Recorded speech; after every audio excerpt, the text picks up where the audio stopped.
यदि वास्तविक संत का मिलन हो जाए तो निश्चित उद्धार हो जाए। हम देखते हैं कि संत मिलन भी हो गया और हमारा कल्याण नहीं हुआ, हमारा दोष नहीं नष्ट हुआ, तो इसका मतलब है कि अभी हम उनकी आज्ञा पर नहीं हैं। जो आज्ञा कर रहे हैं उनका हम पालन नहीं कर रहे। आज्ञा पालन का मतलब है उनका स्पर्श हो जाना। तो स्पर्श में अगर थोड़ी भी अंतराय बनी रही तो पारस लोहे को सोना नहीं बना पाता। एक दिन एक सेवक ने संत से कहा कि मुझे बहुत धन की लालसा है। उनका मैं स्नान करके आता हूं, कुटिया में पारसमणि रखी, फिर दे दूंगा, आप अपने घर में लोहे में छुआ लेना तो सब सोना बन जाएगा, बड़े धनी हो जाओगे। वो स्नान करने के लिए गए नदी में, उसको बेचैनी हुई, पूरी कुटिया में ढूंढ डाला, कहां है पारसमणि। अब छोटी कुटिया पूरा ढूंढ डाला, कहीं नहीं मिली पारसमणि। संत जी आए तो उनका, भगवान इस कुटिया में पारसमणि कहां आपने छुपा रखी। छुपा क्या रखी, वो सामने रखी, लोहे की डिबिया में रखी, ला उठा के उनका, भगवान ये पारस कैसे हो सकती, जब लोहे की डिबिया कोई सोना नहीं बना पाई तो ये आप हमको क्यों बहलावे में डाल रहे हैं कि हम पारसमणि दे देंगे, आप लोहे में स्पर्श कराकर सोना बना लेंगे। तो उनका, रुक जाओ, खोला और रुई का बीच में भेद है, पर्दा है। बोले देखिए, लोहे की डिबिया और बीच में रुई और ऊपर पारसमणि, इसलिए सोना नहीं। जो ही हटा करके सीधे स्पर्श कराया, वो सोना बन गई। जब तक हम मनमानी अहंकार से प्रेरित होकर आचरण करेंगे तो संत संग होने पर भी स्पर्श प्राप्त नहीं हुआ। नहीं तो लोहा स्वर्ण बन जाता है पारस के स्पर्श से, और संत आप उस सरिस चाहें सबकी ना, वो अपने समान बना देते हैं। संत मिले, लाभ नहीं हुआ, इसका मतलब है आपने सत्संग को धारण नहीं किया, आज्ञा पालन नहीं की, मनमानी आचरण किए। लेकिन फिर भी तुम्हें निराश नहीं होना। ध्यान दीजिए, संत बहुत बड़े धनी हैं और हम दरिद्र हैं, तो एक और प्रणाली है, वसीयतनामा। अपनी संपत्ति को अनाधिकारी को भी दे सकते हैं। तभी कहा है कि संतन के संग लाग तेरी अच्छी बनेगी। नहीं हम आचरण उतार पा रहे, हम उस कोट से नहीं आज्ञा पालन कर पा रहे, हम गला भी नहीं छोड़ने वाले, आपके गले पड़ गए। अब हम आपको छोड़ने वाले नहीं, आपका पीछा छोड़ने वाले नहीं, हम आचरणहीन हैं, आपके योग्य नहीं, पक्की बात, पर हम आपको छोड़ने वाले नहीं। ऐसे पीछे पड़ जाए, वो दुत्कारे, चलो उनके पीछे पड़ जाओ, तो बोले उनको अपनी भागवतिक संपत्ति का वसीयतनामा करना आता है, और आज तक इसी पद्धति से परम पद मिला है। संतों की आज्ञा पर अक्षरशः तो कोई संत ही चल पाएगा, अपने तो साधारण जीव है, उनकी आज्ञा में कहीं ना कहीं त्रुटि तो हो जाती। तो हमें निराश नहीं होना, हमें दूसरी बात पर ध्यान देना है कि ये वसीयत, अच्छा तो बोले एक दो को वसीयतनामा एक को कर देंगे, नहीं, इनकी संपत्ति इतनी बड़ी है कि अनंत ब्रह्मांडों का वसीयतनामा करने के बाद फिर भी बची रहेगी, क्योंकि अनंत है इनकी संपत्ति। भगवान का एक नाम अनंत है, अनंत संपत्ति है। देखो, महिमा तेरी कहा कहो श्री हरिवंश दयाल, तेरे द्वारे बटत है सहज लाडली लाल। तो बोले एक को दे दिया तो अब हमें कैसे देंगे, नहीं, वो अनंत है। अनंतों की झोली में लाडली लाल डालने पर भी, दे देने पर भी उनकी संपत्ति सुरक्षित है। वो वसीयतनामा कर देते हैं।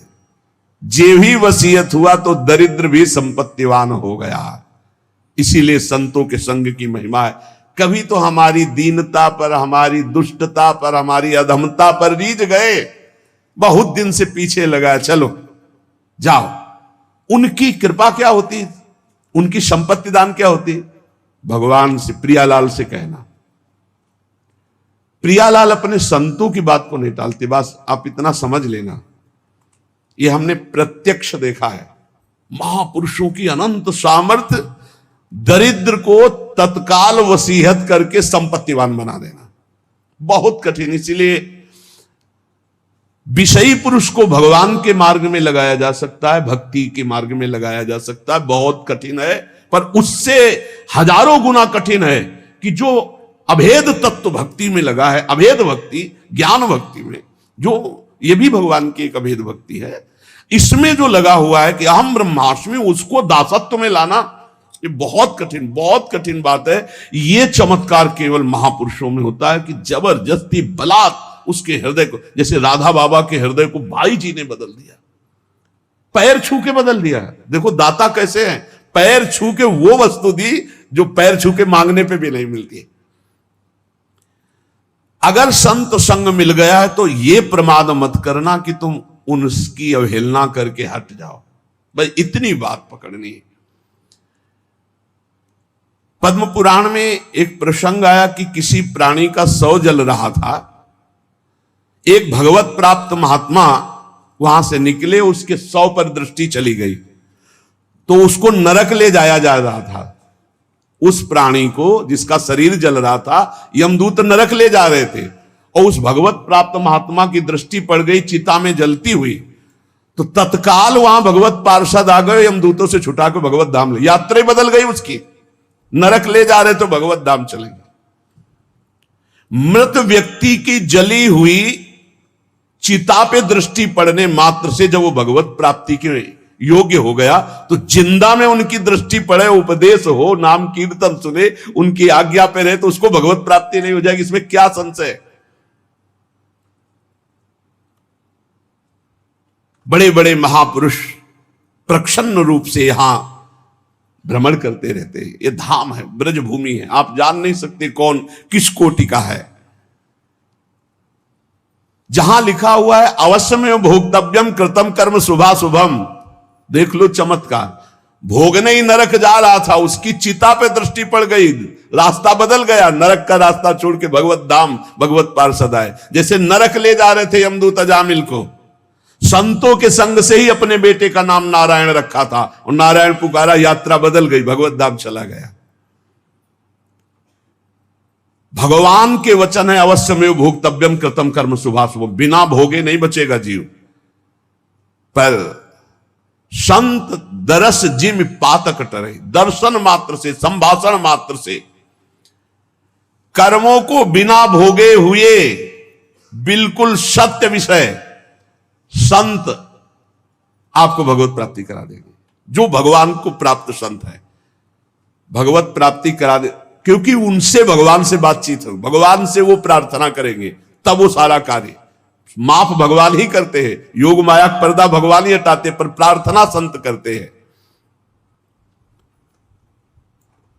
प्रार्थना हमें जब अगर संत जन मिल जाए तो भगवान से इस बात की करनी कि कभी इनसे हमारी विरति ना हो, कभी हम इनसे हटे ना। ये हमारे साथ अगर प्रतिकूल व्यवहार भी करे, कटु वचन भी बोले, तिरस्कार करे, हमें हटाए तो भी नाम न दे, तो अंतिम तक बल जाएगी, पक्का बल जाएगी। जिस दिन वो करुणा में होंगे और उनकी दृष्टि पड़ेगी कि इसको हजारों बार दुत्कारा गया नहीं, इसका मतलब अब मुझे इसका ठेका लेना ही पड़ेगा, बस हो गया, उसी दिन हो गया। क्योंकि संतों का हृदय बहुत कोमल होता है, वो ऊपर से कठोरता का अभिनय मात्र करते हैं। संत हृदय नवनीत समाना, पर नवनीत में भी दोष कि निज परिताप द्रव्य नवनीता, तो इसलिए कहा कविन पर कहा न जाना। बोले संत का हृदय मक्खन जैसा होता है, बोले पर उस मक्खन दोष युक्त है, उसमें जब स्वयं ताप लगता है तब पिघलता है। और पर दुख द्रवै सो संत पुनीता, इसलिए कहा कविन पर काहे न जाना। तो जिस दिन वो तुम्हारे ऊपर दृष्टि पड़ी और देखा कि इसको दसियों बार दुत्कारा पर ये गया नहीं, तो नीच से नीच व्यक्ति को भी परम पद प्रदान करने में समर्थ भगवान के प्रेमी जन। उपासक को चाहिए कि संत के शक्ति प्रयोग का इंतजार करे। संत के अंदर एक भागवतिक शक्ति होती है जो आपका परिवर्तन करती है। जैसे अपने सब लोग हैं, आप कौन सा ग्रंथ पढ़कर वैराग्य धारण किए हो? आप देखो, आपने कब सत असत का चिंतन किया है, सत असत का कब चिंतन किया, और उस सत असत के चिंतन से आपको तीव्र वैराग्य हुआ और आप संसार त्याग करके महान युद्ध करके फिर आप कुछ नहीं, ऐसे गोद में बैठे वैसे आ गए। इसे शक्तिपात कहते हैं।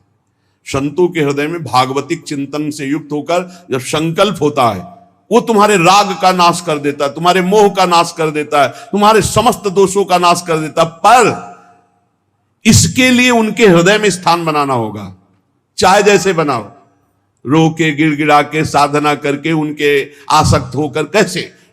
देहूती जी से कहते हैं कि जो आसक्ति संसार में बंधन का कारण वही संत महापुरुषों से हो जाती है तो मोक्ष का खुला हुआ द्वार बन जाती है। और ये पक्का जो भगवान की प्राप्ति करना चाहते हैं वो संत की आराधना में जरूर होंगे, और जो संत आराधक होंगे निश्चित भगवत प्राप्त होंगे। किसी के दुख पर दुखी हो जाना है संतों का स्वभाव होता है। ये जो है कि भगवान दुख देते हैं, मंगल विधान, ये अपने लिए सोचना है, लेकिन दूसरे को दुख पहुंच रहा है तो उसके दुख की निवृत्ति के लिए हमें शरीर से, मन से, वाणी से बिल्कुल तत्पर हो जाना है। हमने जो कुछ भी आज तक कार्य किए हैं वो सारे कर्म जमा हैं, संग्रहित हैं, एकत्रित हैं भगवान की बैंक में। एक एक चेष्टा विश्व में आप देख रहे हो, कोई गर्भई से कष्ट प्रदा रहा है, किसी को कितने बड़े बड़े कष्ट मिल रहे हैं, तो जो हमारे शास्त्रों में लिखा वो मिथ्या नहीं है, मिथ्या नहीं है। आप सत्य मानिए। आपका तो इतना भी ज्ञान नहीं कि गर्भ में आपको कष्ट मिला है, आप कहां याद कर सकते हैं? आपकी याददाश्त कहां इतनी जोर की है कि आपको 9 महीना गर्भ में रखा गया, कितना कष्ट पाया है। अब आप उसकी भी याद नहीं कर तो आप पूर्व जन्म की बात क्या जाने, आप नरक और स्वर्ग को कैसे जाने? ये हमारे शास्त्र हैं। अगर मानोगे तो बच जाओगे, नहीं मानोगे तो भोगना पड़ेगा। अच्छा, ये कुछ विधान ऐसा नहीं, अगर ऐसा हो कि अभी अभी ताजा ताजा हिसाब किताब मिले तो लोगों को विश्वास होने लगे, लेकिन एक एक केस जो है 10-10 साल चलता है, उसके बाद और दंड मिलता है तो सबके आंखों से ओझल मिलता है, आंखों के सामने तो मिलता नहीं कि देखो भाई इसने चोरी की थी तो ये दंड इसको चौराहे पे दिया जा रहा है, इसने अमुक तो ये दंड दिया जा रहा है, तब तो लोगों को विश्वास हो जाए। लेकिन दंड विधान होता है बहुत एकांत में, कोई देख नहीं पाता है। तो आप सोचो, ऐसे जो नरक स्वर्ग आदि हैं ये हमारे ब्रह्म ऋषियों द्वारा लिखे गए हैं। जो भी तुम कार्य कर रहे हो वो एक भगवान के पास बैंक है, सबके वहां जमा हो रहे हैं। 2 प्रकार के कर्म होते हैं, एक पाप कर्म अशुभ, पुण्य कर्म शुभ। ये जितने जमा हुए हैं अनंत जन्मों से अभी तक वो आपके नाम में जमा है, उनको कहते हैं संचित कर्म। और जो ये नए कर्म कर रहे हो इनका नाम है क्रियमाण। और जो संचित कर्म से इस मानव देह में तुम्हें भोगने के लिए मिला है उसे कहते हैं प्रारब्ध। शास्त्रीय परिभाषा संचित, प्रारब्ध, क्रियमाण, 3 प्रकार के कर्म हैं। और ये सबको भोगने ही पड़ते, पक्का भोगना पड़ता है। कब तक? जब तक अहंकार का नाश नहीं हो जाता।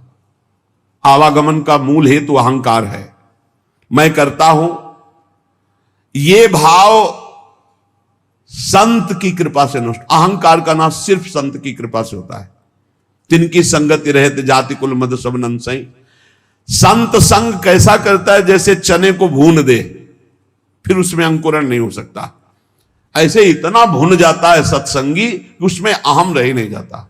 जैसे भुना हुआ बीज कभी अंकुरित नहीं होता, ऐसे ही संत संग से जो आपके नए कर्म हैं ये सब भुन गए, अब ये तुम्हें अगला जन्म नहीं देंगे।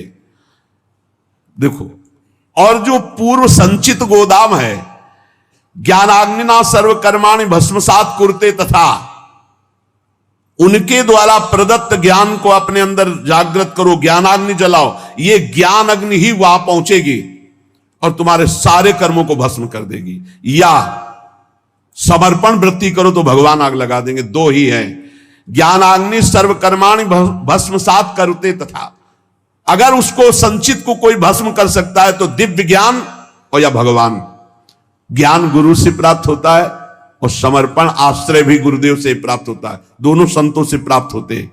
2 प्रकार से भस्म हो सकता है संचित कर्म, या तो भगवान भस्म कर दे, अहम तो हम सर्व पापेभ्यो मोक्षयिष्यामि मा शुचा तेषां अहं समुद्धरता मृत्यु संसार सागरात, और या फिर गुरु से इतना ज्ञान प्रकट हो जाए, ज्ञानाग्नि सर्वकर्माणि भस्मसात कुरुते, तथा वो ज्ञानाग्नि के द्वारा संचित कर, ऐसा ज्ञान बहुत दुर्लभ है। यहां देखो, जितनी जानकारी है उतना तो जीवन में उतार नहीं पा रहे आप लोग। कितनी जानकारी है आपको? बहुत जानकारी है, और जब गलत आचरण करने का संयोग बनता है तब तुम्हारी जानकारी सब खो जाती है। इसे ज्ञान नहीं कहते। ज्ञान तो उसी समय के लिए है जब असद आचरणों में मन जा रहा हो, उस समय आप बचा लो अपने आप को। तो उपाय है सबसे बढ़िया भगवान के प्रति समर्पित हो जाना। मत चित्ता सर्व दुर्गाणि मत प्रसादात तरिष्यति। जिसने मेरे में चित्त लगा दिया सब दुर्गुण नष्ट हो जाते हैं और मैं उनके संचित कर्मों को भस्म कर देता हूं। हम त्वाम सर्वपापेभ्यो मोक्षयिष्यामि मा शुचा। और प्रारब्ध बड़े बड़े ऋषियों को भोगना पड़ता है। सावधान, प्रारब्ध भोगने के लिए तैयार रहो। इसमें भक्ति को दोष मत देना है। जो संचित से शरीर रच गया उसको भोगना पड़ेगा, कमर कस लो। प्रारब्ध भोगना। रामकृष्ण परमहंस जी के गले में कैंसर था, जो पूरे विश्व के कैंसर को मिटाने की सामर्थ्य रखते थे। भीष्म पितामह जी को पूर्व प्रारब्ध सांप को एक बबूल के पेड़ में फेंक दिया था, तो कई दिनों में तड़प तड़प के मरा था। उसका प्रारब्ध बना था करके 6 महीना बाणों की सैया पे। अखंड बाल ब्रह्मचारी। महाभागवतों में गणना है, 12 महाभागवतों में महावीर संकल्प सिद्ध महापुरुष 6 महीना बाणों की सैया पे। या तो बहुत विचित्र विचित्र। मत फंसो, बात सत्संग की सुनो। अवश्य प्रारब्ध भोगना पड़ता है। भागो मत किसी के पास कि हमें कोई जंतुर बना देगा, कोई आशीर्वाद दे देगा, किसी भी तरह से इस तरह से हम ठीक हो जाएंगे। ऐसा भाई नहीं है। अगर ऐसा होता तो बड़े बड़े सिद्धों को प्रारब्ध भोगना ना पड़ता। आप विश्वास कीजिए, बहुत बड़े बड़े महापुरुषों को कष्ट शारीरिक भोगने पड़े हैं। चाहे कोई भी हो, आप जिन जिन महापुरुषों के सानिध्य में देखा, अरे भाई इतना कठोर तप और भजन और शरीर का प्रारब्ध आया तो पैर में कीड़े पड़ गए। आप नहीं समझते, प्रारब्ध बहुत बलवान होता है। ये सब भगवान की माया का खेल है। प्रारब्ध शरीर का बड़े बड़ों को भोगना पड़ता है। उसको मिटाने की चेष्टा न करके भजन करके सहते हुए भगवत प्राप्ति की तरफ चलो। इसीलिए आज तक बड़े बड़े महापुरुष, भाई जी सर्वज्ञ महापुरुष हो गए थे। सर्वज्ञ। एक परिवार बहुत त्रसित था, अर्थ का व्यापार कर करके हार गया था, कर्जा हो गया था, अर्थ नहीं था, खाने को नहीं था, बेटियां ब्याह के लिए थी, परिवार बड़ा था। उसने विचार किया आज रात के 12 बजे अपने शरीर को छोड़ देंगे। शाम टाइम गाड़ी दरवाजे पे लगी और उस गरीब आदमी के दरवाजे गाड़ी, वो घबरा गया कि क्या हो गया, हमारे पास कौन है, कोई रिश्तेदार नहीं, कोई मित्र नहीं, कोई हम पर। गाड़ी से भाई जी उतरे। भाई जी को कभी देखा नहीं था, अपने आप अपने घर जैसा भाई जी अंदर जा रहे हैं। वो अवस्था ज्येष्ठ श्रेष्ठ, इसलिए कहा बाबूजी कैसे आप? कहा आपसे ही बात करनी, थोड़ा एकांत में चलिए आप। तो बड़ा आनंद मिल रहा था, कोई संशय नहीं हो रहा था, क्योंकि भगवत प्राप्त महापुरुष वो बावरा हुआ जा रहा था कि मानो हमारे घर भगवान ही आए हैं। कमरे में ले गया, बोले दरवाजा बंद कर लो। बंद किया। बोले भाई आज तुम रात्रि के जो करना चाहते हो इससे जीव की बहुत दुर्गति होती है। ये बात उसने किसी से कही नहीं थी, और भगवान तुम पर बहुत प्रसन्न है। एक थैले से मोटी गड्डी निकाली रुपए की और कहा ये लो, इससे जो तुम्हें लगे उचित व्यापार करना। अगर व्यापार में हानि होती तो भी चिंता मत करना, ये ना पैसे वापस करने, ये आपके हैं। और कुछ दिन लगातार ऐसे ही आपके पास पैसे आते रहेंगे, जिनसे आपका बेटी का भी ब्याह हो जाएगा।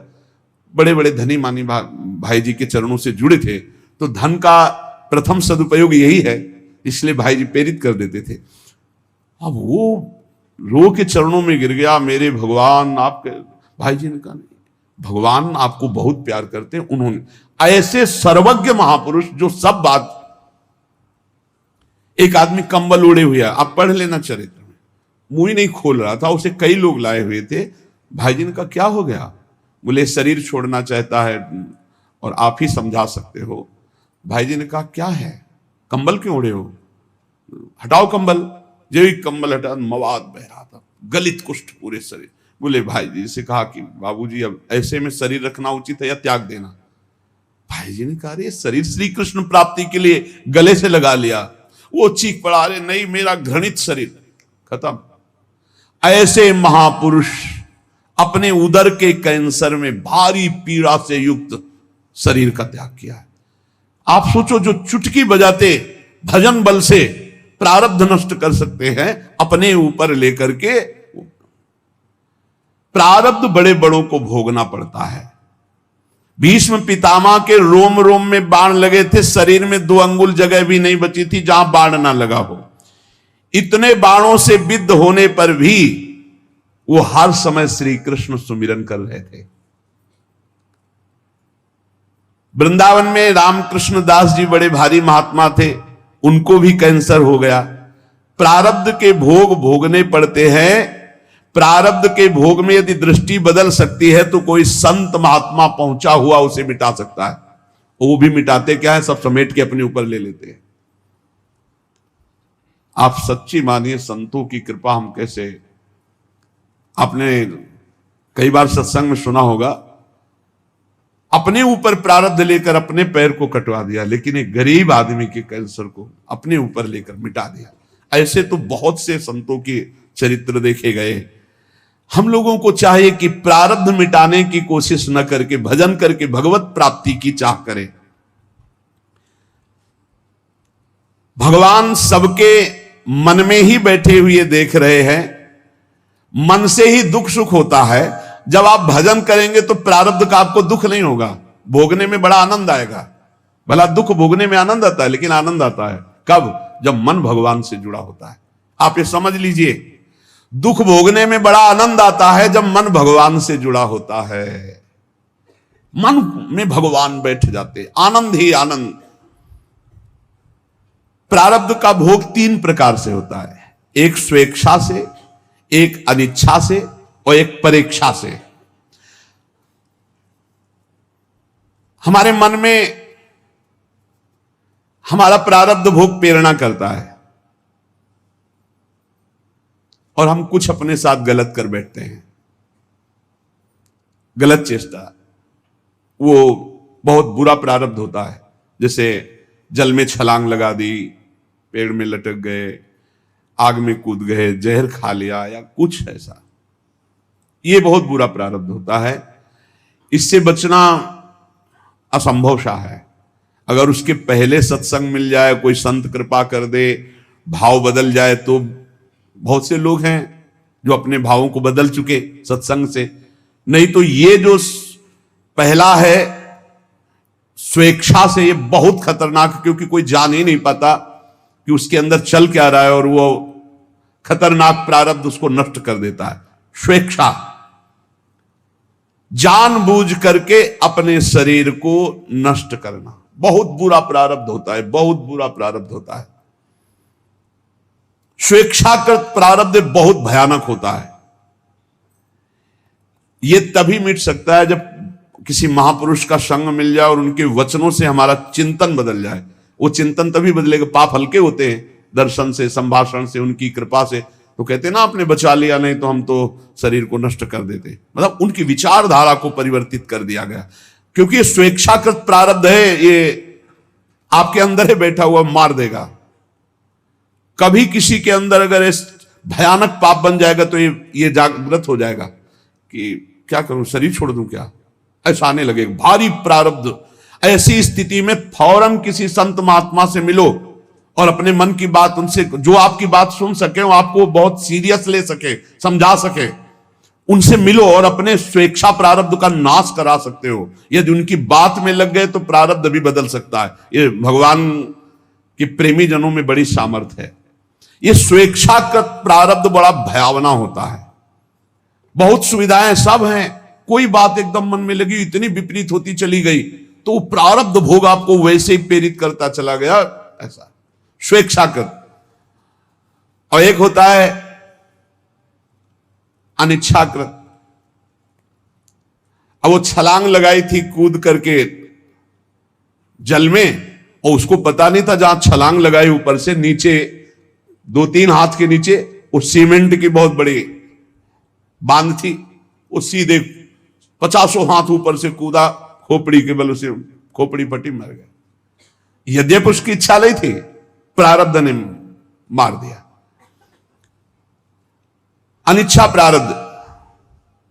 आप जा रहे हैं, अचानक पैर फिसला, मुंह के बल गिरे, अचानक पैर फिसला, हाथ पैर टूट गए, आप चाह नहीं रहे।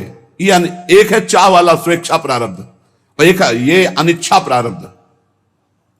अनिच्छा प्रारब्ध संयोग बना देता है। बाथरूम में गए, एकदम फिसल गया, एकदम गिरे, ऐसे नहीं, वहां तो जा रहे थे स्नान के लिए, लेकिन पैर फिसल गया। किसी कार्य के लिए, बड़े मंगल कार्य के लिए जा रहे, लेकिन अनिच्छा प्रारब्ध बहुत जोर का, ये भी होता है। प्रारब्ध तो प्रारब्ध है, अनिच्छा प्रारब्ध किसी की इच्छा नहीं, लेकिन संयोग आपके नष्ट करने का बन जाएगा, संयोग बन जाएगा। वो किसी व्यक्ति से भी हो सकता है। आप आराम से चले जा रहे हैं, उसको नींद आ गई और गाड़ी चढ़ा दी आप पे, उसकी ना इच्छा है ना आपकी इच्छा है, अनिच्छा प्रारब्ध। अब 1 मिनट पहले वहां से निकल जाते तो वो जो ऊपर की बालकनी थी उनके ऊपर ना गिरती, मस्ती से आराम से जा रहे, ठीक समय पे बालकनी नीचे गिर के मर गए। बैठे चाय पी रहे, पेपर पढ़ रहे, पीछे की दीवार गिर गई। अनिच्छा प्रारब्ध बहुत तरह का होता है। अनिच्छा प्रारब्ध को मिटाने के लिए भी भगवद आराधना, संत संग। कई बार आपसे प्रार्थना की है, अगर आप याद किए हो सत्संग में, कि आप जब अपने घर से निकले तो 5 महाभागवतों का नाम जरूर ले ले, बिल्कुल आपका हर प्रारब्ध संयमित हो जाएगा। आप ध्यान रखना, भक्ति भक्त भगवंत गुरु चतुर नाम बपु एक, इनके पद बंधन के नासत विघ्न अनेक। हमारी हाथ जोड़ के प्रार्थना है कि इतना बड़ा विघ्न जिसे कोई विघ्न राज नहीं काट सकते, वो भक्तों का स्मरण काट सकता है। अजहू सोच विचार के गई भक्तन पद ओट, हरि कृपाल सब पाछली छमिए तेरी खोट। उचित समझो आप अगर, तो अपने यहां जो श्रृंगार के बाद भक्त नामावली होती है, बहुत छोटा भी है और बहुत से संतों के नाम हो जाते हैं। अब जैसे ध्रुवदास जी के है तो काफी बड़ी है, अगर ऐसा भी ना हो तो 10-5 महापुरुषों के नाम याद कर लो। तो जब आप घर से निकलो तो पहले उनके स्मरण कर लो। हरिवंश महाप्रभु की जय, स्वामी हरिदास जी महाराज की जय, हरिराम व्यास जी की जय, हरिव्यास देवाचार्य जी की जय, नागरी दास जी की जय, सेवक जी महाराज की जय, ध्रुवदास जी, जो संत याद आवे, कबीर दास जी महाराज की जय, रहीमदास जी महाराज की जय। सब भगवान में लगे हुए प्रेमी जन जी हैं, जितने भी भक्तों की याद आवे, आप पक्का समझ लें, जब आपको भय का अवसर लगे, हमारी प्रार्थना मान लेना, भक्तों का नाम स्मरण करने लगना। आप देख लेना, चमत्कार देख लेना। इनके पद बंधन के नासत विघ्नाने, अजहू सोच विचार के गई भक्तन पदोट, हरि कृपाल सब पाछली छमे तेरी। बड़े बड़े संकटों को, प्रारब्धों को ऐसे भक्ति स्मरण नष्ट कर देगा। घर से निकलो सुरक्षित रहने की भावना में, आप भक्तों का स्मरण तो जरूर करके निकलो। भगवान के स्मरण से भी जोरदार पावर भगवान के भक्तों के स्मरण में। ये बात तुम्हारी समझ में आ जाए तो बात है। हरि को पुकारो लाखों बार, और हरि के प्रेमी का एक बार नाम ले लो तो उतना काम बन जाएगा। भक्तमाल जी में लिखा है। यह अनुभव की बात कहते हैं और बड़े हृदय की बात है। अगर आपको पकड़ में आ जाए तो आ जाए। अनिच्छा प्रारब्ध बहुत भयानक होता है। स्वेच्छा प्रारब्ध तो कुसंग से होता है, जो सत्संग नहीं मिला है तो चलता रहता है, फिर वो निकृष्ट भावना। अनिच्छा प्रारब्ध आपकी इच्छा नहीं, सामने वाले की इच्छा नहीं, घटना। भक्त चिंतन, जब घर से निकलो तो 5 भक्तों का कम से कम स्मरण। ये बिहारी जी के सामने हमको भक्तमाली जी ने बताया था। ऐसे बिहारी जी तो हमने उस दिन यही समझा कि बाकी बिहारी जी हमें उपदेश कर रहे हैं। दर्शन हो रहे थे, पास में आके खड़े हुए, बोले बाबा दंडोत। बाबा अगर 5 भक्तों का रोज स्मरण कर ले तो 24 घंटा सुरक्षित रहेगा, उसमें कोई विघ्न नहीं आएगा। पकड़ा कि बिहारी जी बात कर रहे हैं, बिहारी जी हमें उपदेश दिला रहे हैं। देखो, आंख खुलते ही गुरुदेव भगवान, आंख खुलते सबसे पहले गुरुदेव भगवान को नमन, फिर जो स्वाभाविक चिंतन चलता है, और फिर जे भी टहलने के लिए बस शुरू। प्रहलाद नारद पराशर पुंडरीक व्यास अम्बरीश सुख सौनक भीष्म दाल्व्यान रुक्मांगदा अर्जुन वशिष्ठ विभीषण आदीन पुण्यानि मानि परम भागवतान स्मरामि वाल्मीकि सनकासन नंतरुर व्यासो वशिष्ठो भृगुर जाबालिर जमदग्नि कच्छ जनको गर्गोंगिरा गौतमा मानधाता ऋतुपर्ण वैन्य सगरो धन्यो दिलीपो नलहा पुण्यो धर्म सुतो ययाति नवसु कुर्वन्तु नो मंगल हमसो इन साधुन सो पंग। शुरू। भक्तों का नाम पहले मान लो, अगर ये बात मान लोगे तो जान जाओगे, जीत जाओगे। जिसने भक्तों की ओट ले ली भगवान सर्व मंगल कर देते। हमारी प्रार्थना मान लेना। अरे कुछ नहीं याद है तो ऐसे तो बोल सकते हो, प्रहलाद जी की जय हो, नारद जी की जय हो, ध्रुव जी की जय हो, ऐसे तो बोल सकते हो। ज्यादा नहीं याद है तो अभी वर्तमान के संतों को, संतों में कोई छोटा बड़ा नहीं होता, शालिग्राम की बटिया सब बराबर होती, तुलसी जी का पौधा सब बराबर होता है, चाहे छोटा हो चाहे बड़ा हो। ऐसे भगवान के सब भक्त समान होते हैं। ये जो परेच्छा का प्रारब्ध है, ये आता है कि जैसे हमने पूर्व जन्म में किसी को अपमानित किया, गाली दी है, दुख दिया है, पाप कर्म, वो हमको आके बिना हमारे किसी उपद्रव के वो आके गाली देगा, वो हमारी निंदा करेगा, वो बेमतलब, हमारा उससे कोई मतलब नहीं, पर वो परीक्षा का प्रारब्ध है।